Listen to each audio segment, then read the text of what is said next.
ভালো কোম্পানি তো তার টাকারও কোনো অতটা প্রয়োজন নাই, ব্যাংকই দিতে চায় তার টাকা, সে কেন আসবে লিস্টেড হইতে? এই সমস্ত যদি মানে এইটা বোঝানো যাইতো যে লিস্টেড হইলে বিদেশি কোম্পানিগুলো কেন বাইরে লিস্টেড হয়, তার কোম্পানির ভ্যালুয়েশন বাড়ে, কখনো সে রাইট শেয়ার দিতে পারে, হ্যাঁ, শেয়ার হোল্ডারদের থেকে টাকা নিতে পারে, ব্যাংকের টাকা চড়া সুদে না নিয়ে সে এক্সপানশন করতে পারে। তারপরে আমাদের লোকাল কোম্পানিগুলো যদি কোনো স্পন্সর তৈরি করে থাকে, তার সাকসেসর হিসাবে লিস্টেড কোম্পানি হলে এটা মনে করেন যে কোম্পানিটা চলতে থাকে। কোম্পানির তো মৃত্যু হয় না, যে স্পন্সর তার মৃত্যু হইল, তার ছেলে মেয়ে বা তারপরে শেয়ার হোল্ডার নেক্সট জেনারেশন এটা টেনে নিয়ে যায় কোম্পানিটাকে। এবং আনলিস্টেড কোম্পানি অনেক সময় দেখা যায় যে পিতা তার মৃত্যুর পরে তার ছেলেমেয়েরা ভালো না করলে আস্তে আস্তে সেটা বিলুপ্তির পথে চলে যায়। লিস্টেড কোম্পানির বিউটি হলো যে এটা অনন্তকাল চলতে থাকে যদি কর্পোরেট স্ট্রাকচারে দাঁড় করানো যায়।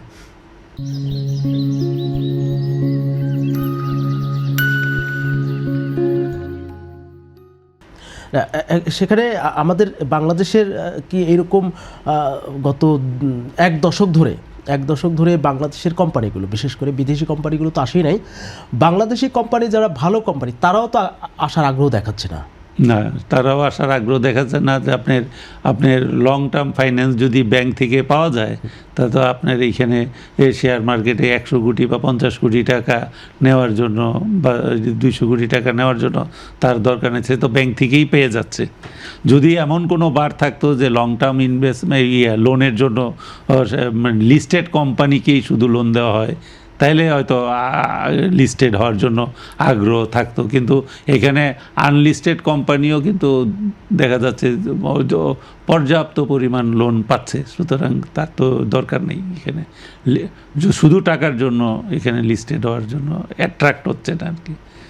এই অ্যাট্রাক্ট করার জন্য কি সিকিউরিটিজ এক্সচেঞ্জ কমিশন বিএসইসি তারাই ভূমিকা রাখে, নাকি এখানে স্টক এক্সচেঞ্জেরও আসলে কোনো ভূমিকা আছে? একটা তো আছে আপনার আইন কানুনের দিকে, একটা আছে যে সেমিনার সিম্পোজিয়াম করে, যেটা স্টক এক্সচেঞ্জের দায়িত্ব আমি মনে করি। স্টক এক্সচেঞ্জে লিস্টেড হইলে কি কি সুবিধা পাবে স্পন্সররা, কি কি ভালো দিক আছে সেগুলারে হাইলাইট করা। অনেকে হয়তো জানেও না এটা লিস্টেড হইলে কি সুবিধা পাওয়া যায়, ট্যাক্সের কি বেনিফিট আছে, তারপরে তার ভ্যালুয়েশনটা যে বাড়ে। আপনার তো একটা আনলিস্টেড কোম্পানির কত ভ্যালু বোঝা যাচ্ছে না, লিস্টেড কোম্পানির কিন্তু ভ্যালুয়েশনটা বোঝা যায়, যেহেতু তার পেইড আপ ক্যাপিটাল একটা আছে, তারপরে তার বাজারে যে রেট আছে, তার এটা কত $1 বিলিয়ন কোম্পানি না 500 কোটি টাকার কোম্পানি না 2000 কোটি টাকার কোম্পানি, সেটা বোঝা যায়। তাতে করে মানে বাইরের যদি এক্সপোর্ট করে তাদের জন্য তার কোম্পানিটা লিস্টেড, বিদেশিদের কাছে লিস্টেড কোম্পানির ভ্যালু বেশি, তার গ্রহণযোগ্যতা বেশি। আনলিস্টেড কোম্পানি অনেকটা প্রোপাইটারশিপ কোম্পানির মতো।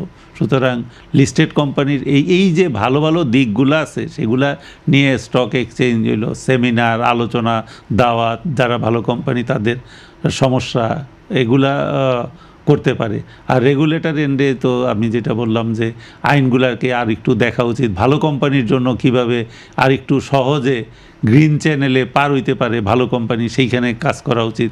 সবারই একেবারে মানে চোরের মতো ট্রিটমেন্ট না দিয়ে, ভালো সেল আছে যার ক্রেডিবিলিটি ভালো, তার ব্যাংক রিপুটেশন ভালো, এই সমস্ত কোম্পানির বেলায় এক্সেপশন করা উচিত।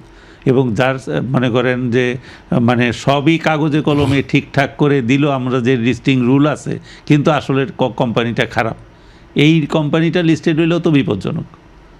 মানে কাগজে কলমে সব যা চাইছেন সবই দিছে, কিন্তু আসলে এটা চলে না, মাল বিক্রি হয় না, এই মাল দিয়ে আর ভবিষ্যৎ অন্ধকার। সুতরাং ওই কোম্পানি লিস্টেড হইলে সে তো সামনের বছর ডিভিডেন্ড দিতে পারবে না, যার সেল ডিক্লাইন, তার কীভাবে সে কি এক্সপানশন করবে, তার এক্সিস্টিং ক্যাপাসিটি এই মানে আনইউটিলাইজ। মনে করেন একটা ফ্যাক্টরি তার যদি 20% চলে আর 80% আনইউটিলাইজ, সে যদি আইপিওতে আসে এবং এক্সপানশনের কথা বলে এবং প্রজেকশন করে আমরা এক্সপানশন করে এই করব, এই বিক্রি করব, তাহলে তো হইল না জিনিসটা আপনার। তাইলে দেখা গেল যে তার আইনের ভিতরে কিন্তু সে পড়ে যাবে। এভাবেও কিন্তু এই আইনের ভিতরেই খারাপ কোম্পানি ঢুকার আবার সুযোগ তৈরি হবে।